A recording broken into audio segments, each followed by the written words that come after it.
O'Brien brothers, are they still alive? Today I wanted to tell you quite an interesting story about the three O'Brien brothers, and their father. I'm gonna start off by telling you about their dad, Gary O'Brien. His mother Catherine Wade and his father Thomas O'Brien had 8 children together. 6 girls, Helen, Margaret, Patricia, Angela, Colleen, and Maureen, and 2 boys, Patrick and Gary. He was born on October 17, 1956 in Newfoundland. He is 5'10", 135 pounds, and has blue eyes and gray hair. He is known to have a history of violence and psychiatric issues, however, those closest to him say that he would never cause his children any harm. He was a very intelligent man and was known to be quite resourceful. He usually kept to himself and was pretty quiet around others. He was also known to be a smoker, and have a false tooth. Throughout his career days, he worked as an electrician and made a decent living. He met a woman named Diana Boland, who was born on November 8, 1957. They got married and bought a home on Doyle and Quigley's Street in Torbay, NL, which was a relatively small town, with a population of 5,230. Their house was on the corner with Holy Trinity Elementary School down the street, and Holy Trinity High School around the corner. Perfect for their growing family. They had their first son, Adam Matthew O'Brien, on October 28, 1982.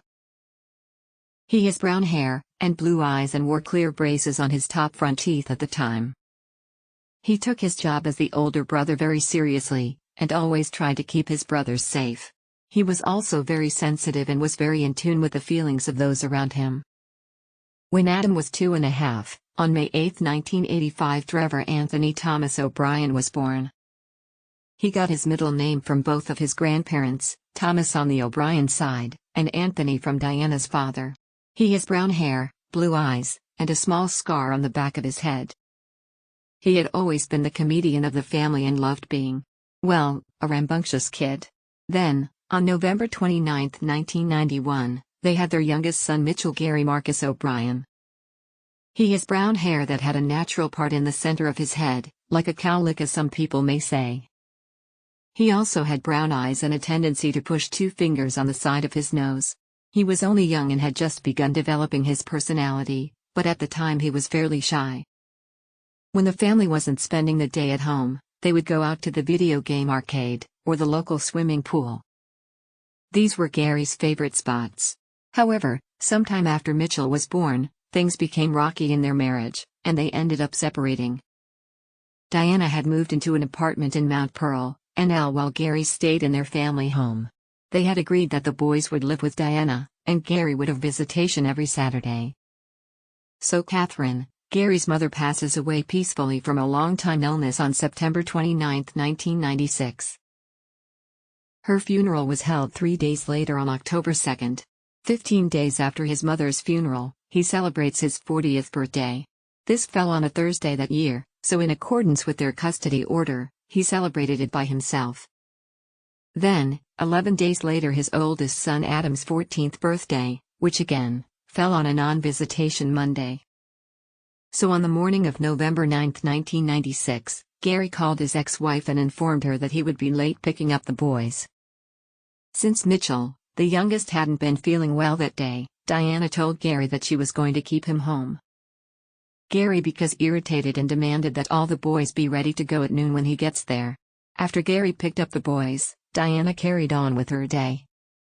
That evening she was spending some time with her sister when she received a call from Gary around 8:30 p.m. He told her that he was not returning, and said that she will know what it was like to celebrate her birthday without them. He told her that he had rigged their home to explode if anyone were to intervene. When she demanded to speak to the boys, Gary said later, she screamed at him, but then he hung up.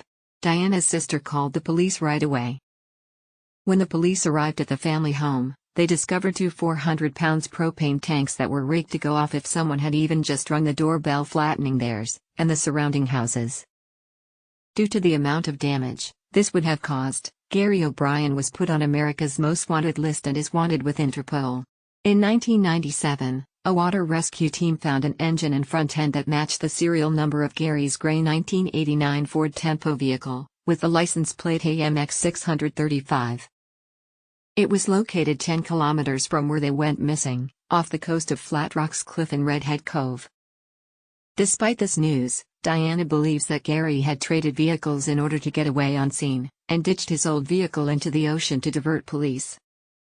They also found no evidence that anyone was in the vehicle at the time it was submerged. In 1998, a woman from Thunder Bay, Ontario reported anonymously about seeing the boys and their father, which is roughly 4,222 kilometers from where they originally went missing. She claimed to have babysat them for a short while, knowing one of the sons' nicknames that were never publicized. However, when police investigated, they came up empty-handed. They tried to get the woman to come forward with more information about her tip but stopped looking in 1999.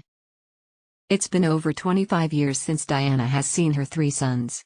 There are many theories out there about what may have happened to Adam, Mitchell, and Trevor. Their mother believes they are still alive out there somewhere. Her theory is that Gary took them to a religious compound, where there is no internet or television services.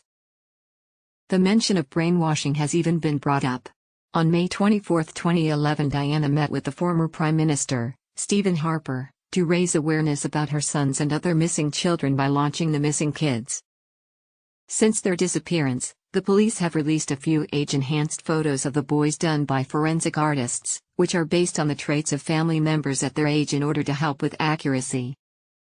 Diana hangs them on her walls to feel like her boys are still present in her life. Since their disappearance, their mother has gotten remarried and now goes by Diana Saunders, but has had no other children.